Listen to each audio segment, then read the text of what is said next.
Football বিশ্বকাপ। এবছর football বিশ্বকাপে কোন দলটা চ্যাম্পিয়ন হতে পারে, কোন দুটো দল এবছর ফাইনাল খেলতে পারে, এমনকি কোন চারটা দল এবছর সেমিফাইনালে যেতে পারে, এটা হচ্ছে মূল আলোচনার বিষয়। তবে এটা কিন্তু এতটা সহজ না এই ধরনের প্রেডিকশন করা। কি কারণে? মনে পড়ে কি গত বছর সৌদির সাথে প্রথম ম্যাচে আর্জেন্টিনার মতো টিম যারা কিনা চ্যাম্পিয়ন হতে পারছে তারা কিন্তু হেরে বসেছিল। যদি বড় টিম যদি ছোট টিমের সাথে হাইরা যায়, কোনো ব্যক্তি কিন্তু বলতে পারবে না যে কার প্রেডিকশন কোন পর্যায়ে যেতে পারে। কারণটা কি, এক নাম্বার টিম যদি 3 নাম্বার যে শেষ করে, তখন আপনি কিভাবে ইকুয়েশনটা মিলাবেন? সুতরাং বুঝতেই পারতেছেন, বড় টিম যদি জয়লাভ করে ঠিক তখনই কেবলমাত্র আপনি এই ধরনের প্রেডিকশন করতে পারবেন। আমার কেন জানি মনে হচ্ছে বাংলাদেশে এমন কোনো মানুষ আপনি খুঁজে পাবেন না যে বুকে হাত দিয়ে বলতে পারবে এবারে বিশ্বকাপের 48টা টিম নিয়ে তার পূর্ণ ধারণা আছে। আমার তো নাই, বিন্দু পরিমাণ নাই। কারণটা কি, আমি মৌসুমী ফল বিক্রেতার মতো। আমের সময় যে আম বিক্রি করে, জামের সময় যে জাম বিক্রি করে, আমি 4 বছর পর পরে the greatest show on earth টিভির পর্দায় চলে আসে, আমিও কিন্তু টিভির পর্দায় চলে আসি ফুটবল খেলা দেখার জন্য। আমি কিন্তু রাত জেগে ইংলিশ প্রিমিয়ার লিগ দেখতে পারি না, কেন জানি আমার মনে টানে না। তবে অবশ্যই কিন্তু আমি ব্রাজিলের খেলা থেকে, আর্জেন্টিনার খেলা থেকে, স্পেনের খেলা থেকে, উরুগুয়ের খেলা থেকে, কারণটা কি 4 বছর পরে পরে কিন্তু সাধারণ মানুষের মতো আমার মনেও কিন্তু উত্তেজনা তৈরি হয় যে এবছর কোন দল বিশ্বকাপ নিতে পারে, কোন দল সর্বোচ্চ ভালো খেলতেছে, এটা কিন্তু আমি অবশ্যই দেখতে চাই। সুতরাং বুঝতেই পারতেছেন আমার জ্ঞান খুবই অল্প। সাধারণ মানুষের জন্য কিন্তু আমার এই ভিডিওটা, যারা খুবই এক্সপার্ট তারা আমার ভিডিওটা থেকে ওই ধরনের জ্ঞান আহরণ আপনারা নাও করলে করতে পারেন। কারণটা কি, আমার জ্ঞান সীমাবদ্ধ। কারণ আদার ব্যাপারে জাহাজের খবর যদি নিয়ে কথা বলে, তার কিন্তু বিষয়টা হচ্ছে না। আমরা যদি প্রথমেই যদি ভিডিওটাতে একটু ডাইভ দিই যে এবছর কিভাবে 48টা টিম থেকে 32টা টিমে যাইতে পারে। আপনারা যদি খেয়াল করে দেখেন, প্রত্যেকটা গ্রুপে 4টা করে টিম আছে, 4টা করে টিম থেকে 2টা করে টিম পরের গ্রুপে চলে যাবে। সেই সাথে 8টা টিম তৃতীয় পজিশন থেকে যুক্ত হয়ে 32টা টিম হবে। আপনারা কি বুঝতে পারছেন? 12টা গ্রুপ আছে, 12টা গ্রুপে 4টা করে টিম, 4 বারং 48, 12টা গ্রুপ থেকে 2টা করে টিম পরের গ্রুপে যাবে, 12 দুগুণে 24। সেই সাথে তৃতীয় পজিশনে থাকবে 12টা টিম। সেখান থেকে ক্রিকেটের যেরকম রান রেটের হিসাব হয়, রান রেটের হিসাবের মতোই করে গোল ব্যবধান কিংবা গোলের হিসাবের ব্যবধান থেকে এখান থেকে 8টা টিম পরের গ্রুপে যাবে, 12 দুগুণে 24, সেই সাথে 8টা টিম, 24 আর 8 32। এখন যদি 32টা টিমকে যদি দুই ভাগে বিভক্ত করেন, এইদিকে 16টা টিম, এদিকে 16টা টিম, এখান থেকে কিন্তু একটা ফাইনালিস্ট যাবে, ওই 16 থেকে একটা ফাইনালিস্ট যাবে। তার মানে কি, এই 16 থেকে একজন ফাইনাল খেলবে, এই 16 থেকে একজন ফাইনাল খেলবে। এখন হিসাব কিন্তু যতটা সহজ মনে হচ্ছে এতটা কিন্তু সহজ না। আপনারা যদি গ্রুপটা দেখেন, গ্রুপ এতে কারা কারা আছে?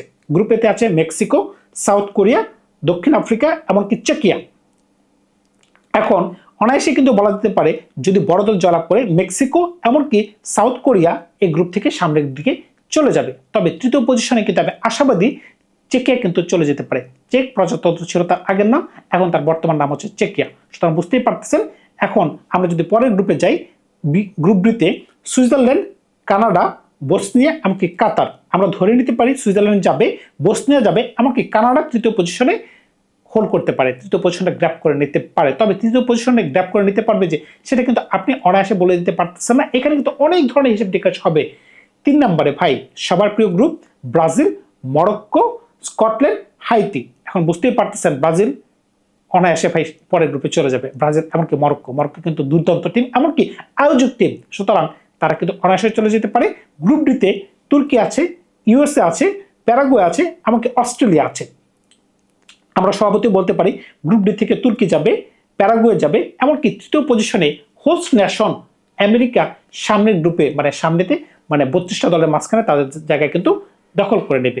গ্রুপ ইতে জার্মানি, যারা কিনা চারবারের গ্রুপ চ্যাম্পিয়ন, সরি 4বারের বিশ্বকাপ যে টিম, তারা তো অবশ্যই পরের গ্রুপে যাবে, মানে পরের স্টেজে যাবে।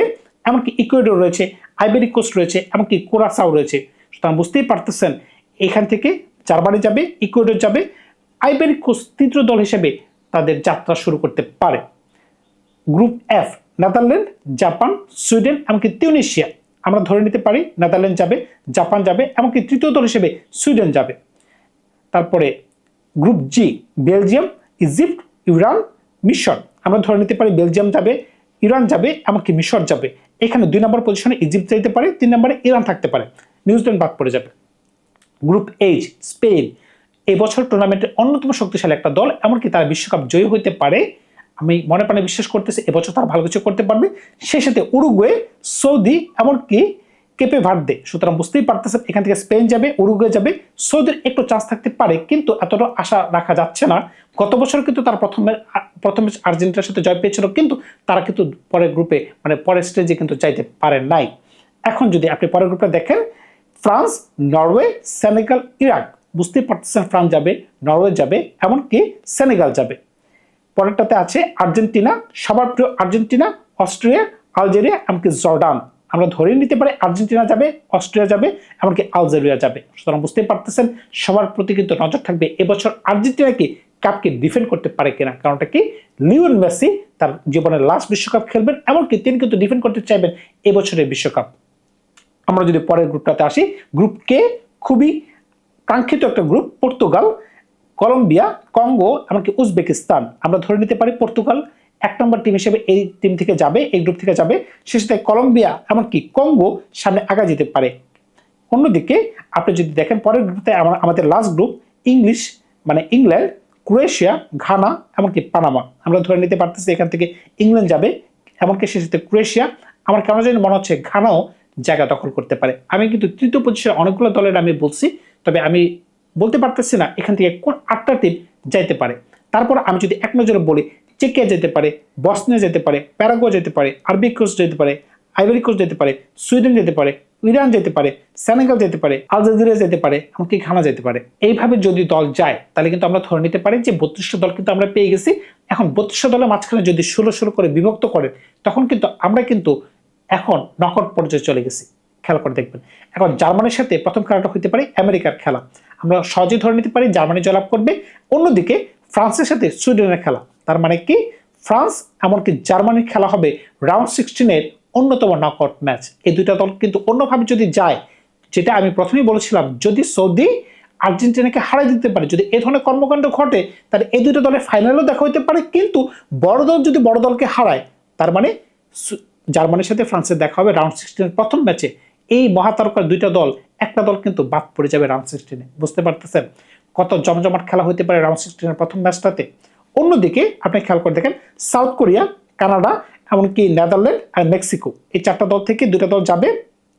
আমরা আশাই করতে পারি সাউথ কোরিয়া এমনকি কানাডার ম্যাচ থেকে দক্ষিণ কোরিয়া জয়লাভ করবে, এমনকি নেদারল্যান্ড আর মরক্কোর খেলা থেকে এটা একটা খুবই জটিল খেলা হবে। নেদারল্যান্ড আর মরক্কো দুইটা দলই কিন্তু মরিয়া হয়ে থাকবে।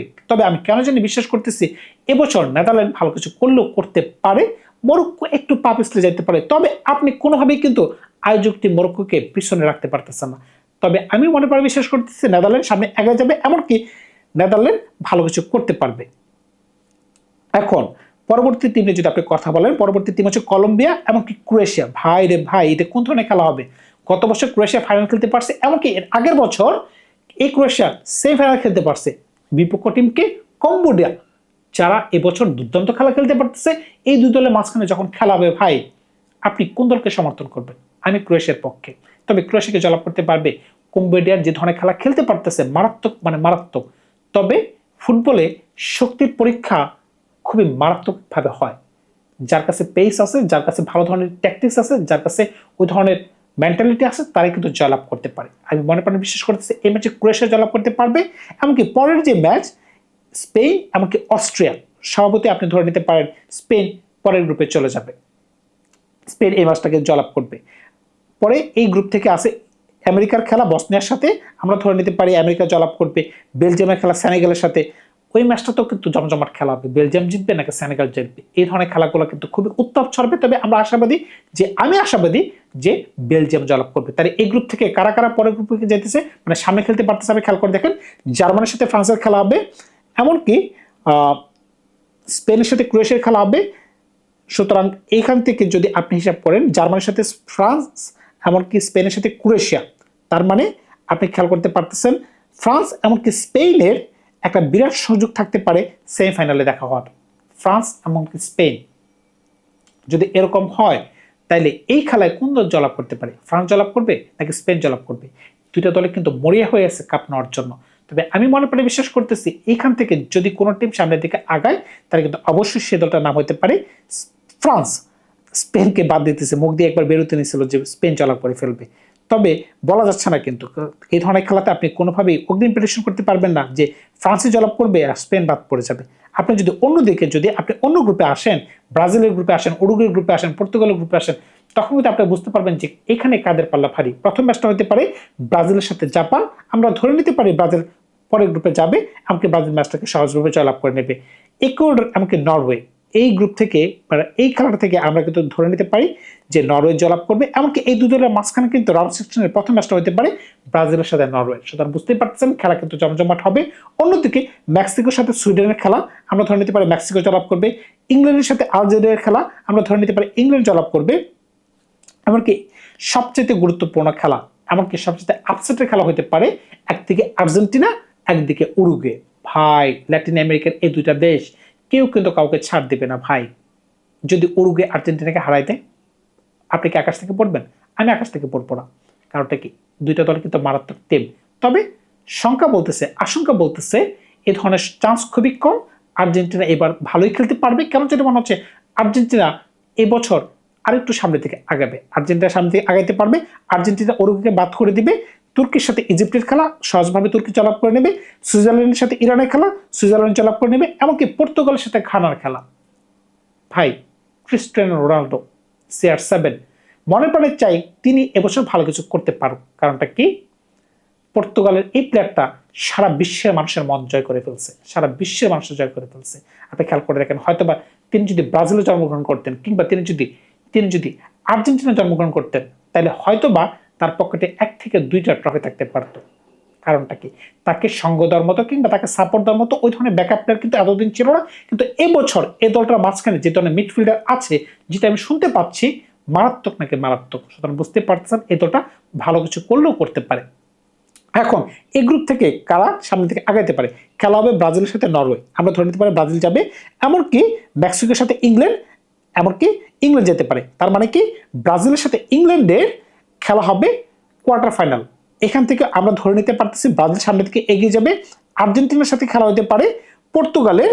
সেখান থেকে আপনি কি করতে পারেন ভাই, যদি আর্জেন্টিনা উরুগুয়েকে হারাই দিয়ে সামনে আসতে পারে, এখন কেন জানি মনে হচ্ছে এখানে আইসা তারা একটু পা পিছলে সামনের দিকে নাও যেতে পারে। পর্তুগালের সাথে যদি আর্জেন্টিনা হেরে যায়, তাইলে আপনি কি অবাক হয়ে যাবেন? অবশ্যই অবাক হয়ে যাব। তবে আমি এখনো বিশ্বাস করি যে আর্জেন্টিনা এই ম্যাচটা জয়লাভ করে সামনের দিকে এগিয়ে যাবে। তার মানে কি, যদি এরকম হয় তাহলে উপরে কিন্তু ব্রাজিল আছে এগিয়ে, এমনকি নিচের দিকে আর্জেন্টিনা আছে আগায়া। তার মানে কি হচ্ছে, ব্রাজিলের সাথে আর্জেন্টিনা সেমিফাইনাল হতে পারে। এখন আপনি কি করবেন? কেন জানি মনে হচ্ছে এই খেলা থেকে ব্রাজিল আর্জেন্টিনাকে হারাই দিবে। এমনকি ব্রাজিল ফ্রান্সের সাথে ফাইনাল খেলার জন্য আর্জেন্টিনাকে হারিয়ে সামনের দিকে চলে যাবে। যদি এভাবে ইকুয়েশন মেলাতে যান, ওই গ্রুপ থেকে ফ্রান্স, এই গ্রুপ থেকে ব্রাজিল, সর্বশেষ ব্রাজিল আর আর্জেন্টিনার মাঝখানে সেমিফাইনাল হবে। এমনকি ব্রাজিল জয়লাভ করলেও করতে পারে, কারণ ব্যাক টু ব্যাক কাপ জেতাটা একটু কঠিন ব্যাপার। সুতরাং এটা কিন্তু IPL না যে আপনি পরপর বিশ্বকাপ জয়লাভ করে ফেলবেন। ফুটবলে যেখানে ইতালির মতো বড় টিম, আপনি 4 থেকে 8 বছর ধরে আপনি দেখতেই পারতেছেন না যে তারা ঢুকতে পারতেছে। সুতরাং ব্যাক টু ব্যাক আপনি কাপ জিতে যাবেন আর বিপক্ষ দল চায় দেখবে, সেটা কিন্তু বলা যাচ্ছে না। আপনারা কিন্তু বলতেই পারেন আপনি কি ভাই ব্রাজিলের সাপোর্টার? জি ভাই, আমি ব্রাজিলের সাপোর্টার। তো এই ক্ষেত্রে কিন্তু অবশ্যই ব্রাজিলের পাল্লা ভারী আমি মনে করতেছি। যে কোনো পরিবেশে ব্রাজিল এই খেলাটাকে জয় করে নেবে। এখন যদি ফাইনালে যদি শক্তিশালী ফ্রান্সের সাথে যদি ব্রাজিলের দেখা হয়, তাহলে কোন দল জয়লাভ করতে পারে?